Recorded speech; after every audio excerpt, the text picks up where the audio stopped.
Hi guys, just wanted to show you these GutAlkaLi CR2032 button cell batteries. Not 100% sure where the name comes from, but GutAlkaLi in German would mean good alkaline batteries. But of course here we don't have alkaline batteries, here we have lithium-ion batteries. That's what we want, because usually lithium batteries, they keep the voltage much more stable over longer time, so equipment can run much longer and more reliable. That's what we want, and that's what we get here. By the way, I also like the packaging. It's not a cardboard or thin paper which can break, so no matter what you do, it's staying here inside. Especially really nice for travel, but it's still pretty easy to take one out. So usually we cut one off here.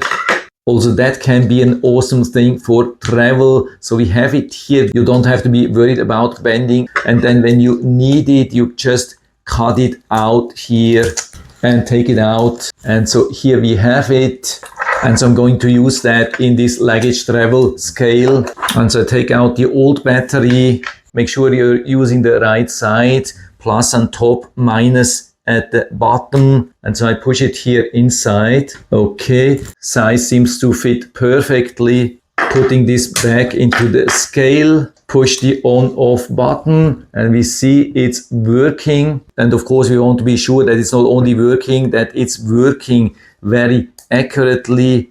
So I set it on 0, measure this weight here, let it down again, remove it here, and so we have the highest weight. You can see that here, and the result is 1.5 kilograms. It's a pretty accurate luggage scale, and with the old battery it showed already 1.5 kilograms for this fitness weight here. So it works exactly the same way with the new battery.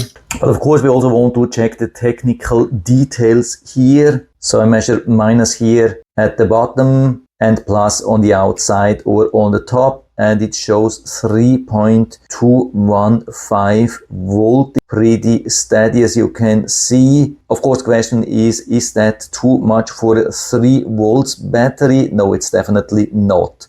Usually from a CR2032 we can expect something between 3 volts and 3.3 volts when they are fresh. So I would say 3.2 is right at the sweet spot for such a battery, absolutely perfect.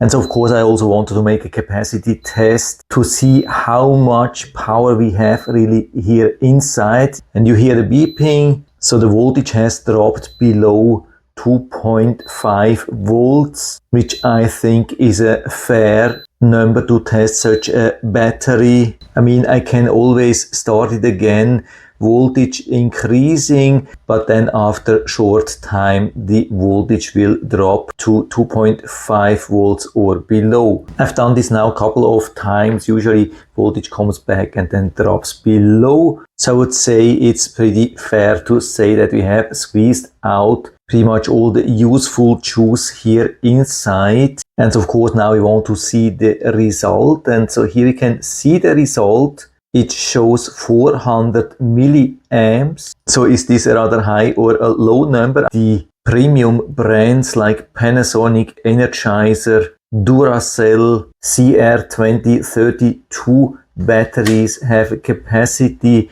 of between 200 and 250 milliamps, and here we have a whopping 400. But of course it's just my capacity test device, it's not a professional device, but I've done already a lot of tests which showed me really accurate numbers from this test device.